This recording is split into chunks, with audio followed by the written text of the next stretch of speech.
আসসালামু আলাইকুম প্রিয় ভিউয়ার্স ভাই ও বোনেরা, আমি আজকে আপনাদের দেখাবো মিষ্টি কুমড়াতে ডিম ঝোল। প্রথমে মিষ্টি কুমড়োগুলো কেটে রাখছি এবং এখন ডিমটা আমি সুন্দর করে আগে ভেজে নেব। মিষ্টি কুমড়াটা আমি ডুমো ডুমো করে কাটছি, যেহেতু ডিম দিয়ে ঝোল করব তাই। ডিমটা এখন বাদামি রঙের হলে উল্টিয়ে ডিমটাকে ভেজে নেব। ভেজে ডিমটা আমি তুলে রাখবো। এরপরে আমি কড়াইতে তেল দেব, দিয়ে একটু সামান্য পরিমাণে জিরা ও তেজপাতা দেব, দিয়ে এখানে আমি এখন মিষ্টি কুমড়োগুলো ঢেলে দেব। ঢেলে দিয়ে এটাকে অনেক সুন্দরভাবে নাড়াচাড়া করব। এক কথায় এটা আমরা ভেজে নেব। যখন ভাজবো তখন এটার সেন্টটা অনেক সুন্দর বের হয়। আপনারা প্লিজ রান্না করে দেখবেন, এটা খেতে কেমন মজা লাগে। রান্না তো করেন অবশ্যই, কিন্তু এইভাবে রান্নাটা করে দেখবেন। প্রথমে এটা নাড়াচাড়া করা হয়ে গেলে আমি এটাকে যখন কালার এমন হবে তখন নামিয়ে রাখবো।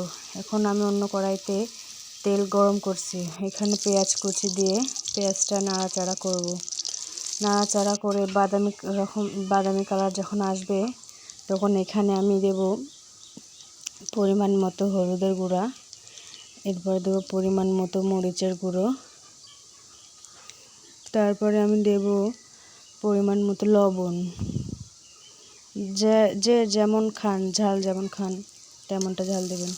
দিয়ে নাড়াচাড়া করে এখন আমি এখানে দেব মশলা, যেটা হচ্ছে পেঁয়াজ রসুন আদা বাটা। এটা দিয়ে এখন আমি ভালোভাবে নাড়াচাড়া করব। করার পরে মশলাটা যখন একবারে শুকিয়ে আসবে তখন এটা একটু পানি অ্যাড করব। পানি অ্যাড করে এখানে এখন আমি ভাজা মিষ্টি কুমড়াগুলো ঢেলে দেব। দিয়ে এখন নাড়াচাড়া করে কষিয়ে নেব। কষিয়ে যখন এমন কালার আসবে তখন এটাকে আমি পানি দেব, পরিমাণ মতো পানি। যেহেতু কষানোর সময় মিষ্টি কুমড়াটা সিদ্ধ হয়ে গেছে, তো পরিমাণ মতো হালকা পানি দিতে হবে।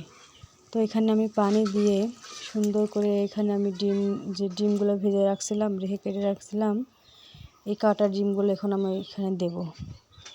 দিয়ে এটা ভালোভাবে সিদ্ধ করে বলক উঠিয়ে নামিয়ে নেব। দেখেন এমনটা হবে। তো নামিয়ে নেওয়ার পরে এটা ভাতের সাথে পরিবেশন করুন, অনেক মজা লাগবে। আশা করি প্রিয় ভিউয়ার্স ভাই বোনেরা আপনারা এটা রান্না করে খেয়ে আমাকে কমেন্টে জানাবেন। আসসালামু আলাইকুম।